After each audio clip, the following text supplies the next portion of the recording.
Price Lord. எப்படி இருக்கீங்க? நல்லா இருக்கீங்களா? இந்த நாள் முழுதும் நல்லபடியா போச்சா உங்களுக்கு? இந்த நாள்ல காலையில ஒரு வார்த்தையை நம்ம தியானிச்சோம். என்ன வார்த்தையை தியானிச்சோம்? லூக்கா 22 வசனத்தை தியானித்தோம். என்ன வசனம் போட்டிருக்கு? அவன் கம்பளம் முதலானவைகள் விரித்திருக்கிற மேல் வீட்டில் உள்ள ஒரு பெரிய அறையை உங்களுக்கு காண்பிப்பான், அங்கே ஆயத்தம் பண்ணுங்கள் என்று சொல்லி அனுப்பினார். யோசிச்சு பாருங்களேன், இங்க ஒரு மனிதனை குறித்து போட்டிருக்கு. அவனுடைய மேல் வீட்டறையை அவன் திறந்து கொடுத்தான் கர்த்தருக்கு. நீங்க அந்த வாக்கியங்களில் முதல் வசனங்களை நீங்க பார்க்கும்போது அந்த மனிதனுடைய பேர் அங்க கொடுக்கவே இல்லை.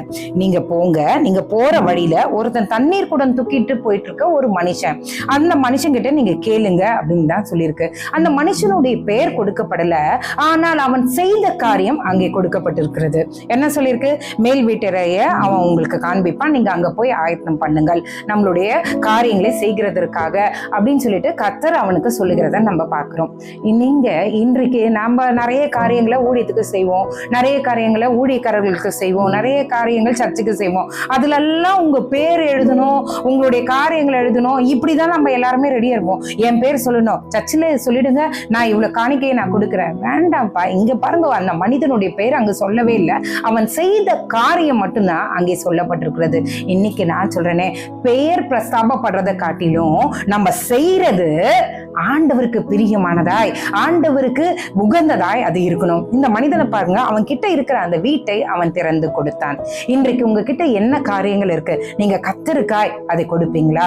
அதாவது கத்தரிக்காய் கொடுப்பீங்கன்னா, ஐயோ இந்த சிஸ்டர் ஏதோ காரியங்களை நம்ம கிட்ட கேட்கறாங்க அப்படின்னு நீங்க நினைச்சிடாதீங்க. இங்க வேதத்துல பாருங்க, அவன் கத்தருக்காய், கத்தருடைய ஊழியத்திற்காய் தன்னுடைய வீட்டை திறந்து கொடுத்தது போல உங்கள் வீட்டை கத்தருடைய ஊழியத்துக்காய் திறந்து கொடுக்கலாமே.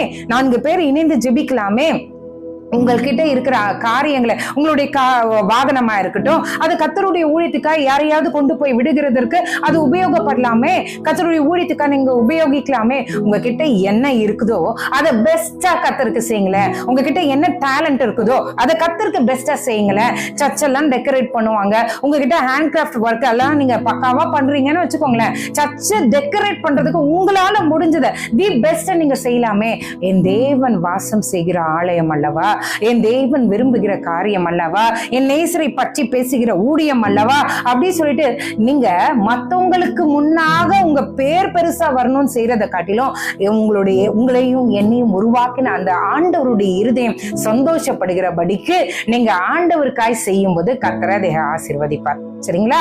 இந்த நாள்ல சந்தோஷமா நம்ம முடிப்போம். ஆண்டவருக்காய் என்னென்ன காரியத்தை செய்ய போறோம்னு யோசித்து கொண்டே, தியானித்து கொண்டே நம்மளுடைய படுக்கைக்கு நேரம் நம்ம போலாம். எல்லாரும் கண்களை மூடி ஆண்டவரை நோக்கி பார்க்கலாமா? எங்களை நேசிக்கிற நல்ல பரமபிதாவே, அப்பா, நாங்கள் எதை செய்தாலும் உங்க நாம மகிமைப்படணும் ஆண்டவரே. நாங்கள் எதை செய்தாலும் உமக்கு அது சந்தோஷமா இருக்கணும், உமக்கு சித்தமா இருக்கணும் ஆண்டவரே. ஆண்டவரே, நீர் விரும்புகிறபடி ஆண்டவரே நாங்கள் காரியங்களை செய்ய கிருபை செய்யுங்க. நாங்கள் எல்லாம் மண் ஆண்டவரே, ஒன்றுக்கும் உதவாத பாத்திரங்கள் ஆண்டவரே. ஆனால் எங்களுக்குள்ள இருந்து காரியங்களை செய்கிறவர் நீர் அல்லவா. நாங்கள் செய்கிற காரியங்கள் உங்களுடைய இருதயத்தை ஆண்டவரை சந்தோஷிப்பிக்கிறதா அது இருக்க எங்களுக்கு உதவி செய்யுங்கப்பா. இந்த நாள் முழுவதும் நீர் எங்களோடு இருந்ததுக்காக உமக்கு நன்றி. இன்னும் அதிகமான ஆண்டவரை ஞானத்தை நீர் எங்களுக்கு கட்டளையிடுவீராக. உமக்காய் ஓட, உமக்காய் நிற்க, உமக்காய் செய்ய எங்களுக்கு ஞானத்தை கட்டளையிடுவீராக. காலை எழுந்து உங்க நாமத்தை மகிமைப்படுத்த கிருபை செய்யுங்க.